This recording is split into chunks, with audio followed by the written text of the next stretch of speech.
मैं हूं यास्मीन परवीन और आप देख रहे हैं मेरा YouTube channel college notes. I hope आप सब बिल्कुल ठीक होंगे और पढ़ाई भी स्मूथली चल रही होगी। तो स्टूडेंट्स, आज की इस वीडियो में हम बात करने वाले हैं विलियम ब्लेक की एक बहुत ही इंपॉर्टेंट पोएम द टाइगर के बारे में। इस वीडियो में मैं पोएम को लाइन बाय लाइन एक्सप्लेन करूंगी, बिल्कुल सिंपल लैंग्वेज में, ताकि आपको एक एक चीज क्लियर हो जाए। और हाँ, वीडियो के एंड में मैं 5 मार्क्स और 15 मार्क्स के इंपॉर्टेंट क्वेश्चंस भी शेयर करूंगी, जो एग्जाम पॉइंट ऑफ व्यू से 100% जरूरी है। ध्यान से सुनिए, ये क्वेश्चंस आपको एग्जाम में डायरेक्ट हेल्प करेंगे।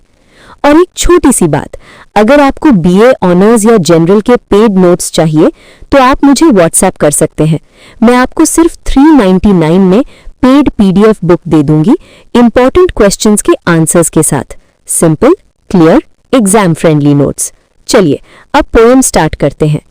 देखिए, इस पोएम में विलियम ब्लेक एक बहुत गहरा सवाल उठाते हैं।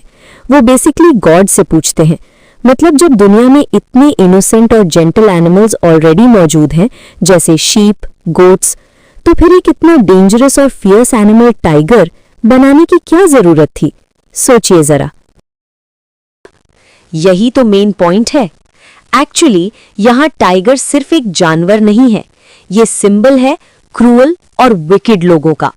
ब्लेक का ख्याल है, जब सोसाइटी में ऑलरेडी अच्छे और सीधे लोग हैं, तो फिर इतने बेरहम और खतरनाक लोग क्यों क्रिएट किए गए? टू बी ऑनेस्ट, ये सिर्फ टाइगर का सवाल नहीं है, ये गुड और ईवल का सवाल है। अब पोम स्टार्ट करने से पहले एक चीज समझना बहुत जरूरी है, और वो है सॉन्ग्स ऑफ इनोसेंस और सॉन्ग्स ऑफ एक्सपीरियंस का डिफरेंस। ये दोनों पोएट्री कलेक्शंस भी विलियम ब्लेक ने ही लिखे थे। देखिए, सॉन्ग्स ऑफ इनोसेंस में ब्लेक दुनिया की गुडनेस दिखाते हैं, होप, प्योरिटी, इनोसेंस, मतलब दुनिया का ब्राइट साइड। लेकिन सॉन्ग्स ऑफ एक्सपीरियंस में वो सोसाइटी का डार्क साइड दिखाते हैं, करप्शन, क्रूअल्टी, दर्द, रियलिटी। और क्योंकि द टाइगर दुनिया की हार्श रियलिटी को शो करती है, इसलिए ये सॉन्ग्स ऑफ एक्सपीरियंस में आती है।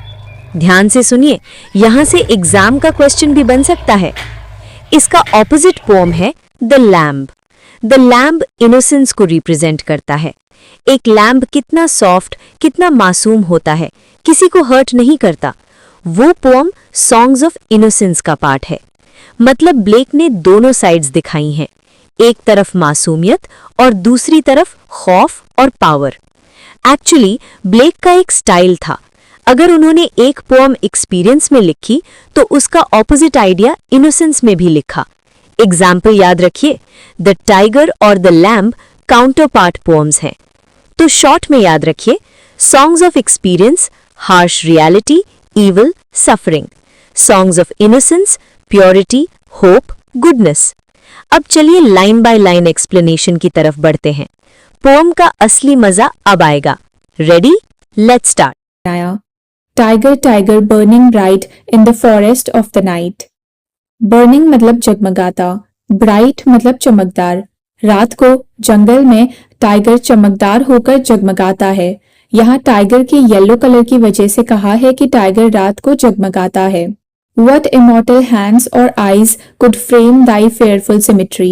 Immortal मतलब अमर, frame मतलब बनाना, symmetry मतलब किसी चीज को balanced proportion में बनाना। कौन से वो अमर हाथ या आंखें हैं जो तुम्हारे निडर सिमेट्रिक बॉडी को बना सकती है? इमॉर्टल हैंड और आई का मतलब है भगवान के हाथ और आंखें, क्योंकि भगवान ही अमर है। In what distant deeps or skies burnt the fire of thine eyes? Distant मतलब दूर, दाइन मतलब तुम्हारा। दूर गहराई से या आसमान से कहां से वो आग लाए हैं जो तुम्हारी आंखों में जलती है। On what wings dare he aspire. Dare मतलब हिम्मत, एस्पायर मतलब किसी तरफ जाना। ही यानी गॉड, जिसने टाइगर को बनाया है। कौन से पंख थे जिसकी वजह से उसने हिम्मत की उस तरफ जाने की, यानी कौन से वो पंख थे जिससे उसे इतनी हिम्मत आई कि वो आग लेने जा सके जो तुम्हारी आंखों में जलती है। What the hand dare seize the fire? Seize मतलब पकड़ना। कौन से वो हाथ थे जिसने हिम्मत की वो आग को पकड़ने की। And what shoulder and what art could twist the sinews of thy heart? स्न्यू होते हैं टिश्यूज जो मसल को बोन से कनेक्ट करते हैं। कौन से ऐसे कंधे हैं और कौन सी ऐसी कला है जिसने तुम्हारे दिल के टिश्यूज को ट्विस्ट करके बनाया है। And when thy heart begin to beat, और जब तुम्हारे दिल ने धड़कना शुरू किया होगा। What dread hand and what dread feet. Dread मतलब डरावना। तुम्हारे हाथ कितने डरावने होंगे और तुम्हारे पैर कितने डरावने होंगे। पोएट टाइगर से कह रहे हैं कि जब तुम्हारे दिल ने धड़कना शुरू किया होगा, यानी जब तुम्हारे अंदर जान आई होगी, तब तुम्हारे हाथ और पैर कितने डरावने दिख रहे होंगे। What the hammer what the chain. Hammer मतलब हथौड़ा। कौन सा वो हथौड़ा था और कौन सी वो चेन थी। In what furnace was thy brain. Furnace मतलब आग की भट्टी। कौन सी भट्टी में तुम्हारा ब्रेन था। What the anvil. एनविल एक टूल होता है लोहे का बना, जिसके ऊपर गरम लोहा रखकर उसे शेप दी जाती है। कौन सा वो एनविल था जिसमें तुम्हारे ब्रेन को शेप दी। यहाँ पोएट टाइगर के ब्रेन को बनाने का प्रोसेस ऐसे बता रहे हैं जैसे लोहे को शेप देते हैं। लोहे की तरह टाइगर के ब्रेन को भट्टी में रखा गया ताकि वो गर्म हो जाए और उसे इजीली शेप दी जा सके। फिर उसे एनविल के ऊपर रखा और चेन से पकड़ा। फिर उसमें हथौड़ा मारकर टाइगर के ब्रेन को शेप दी गई। What dread grasp dare। Grasp मतलब पकड़ या होल्ड। ड्रेड मतलब यहाँ है भयानक। कौन सी वो भयानक पकड़ थी जिसने हिम्मत की। It's deadly terror clasp. Deadly मतलब जानलेवा। टेरर मतलब आतंक। क्लास्प मतलब पकड़ना। कौन सी वो पकड़ थी जिसने हिम्मत की तुम्हारे जानलेवा आतंक को पकड़ने की।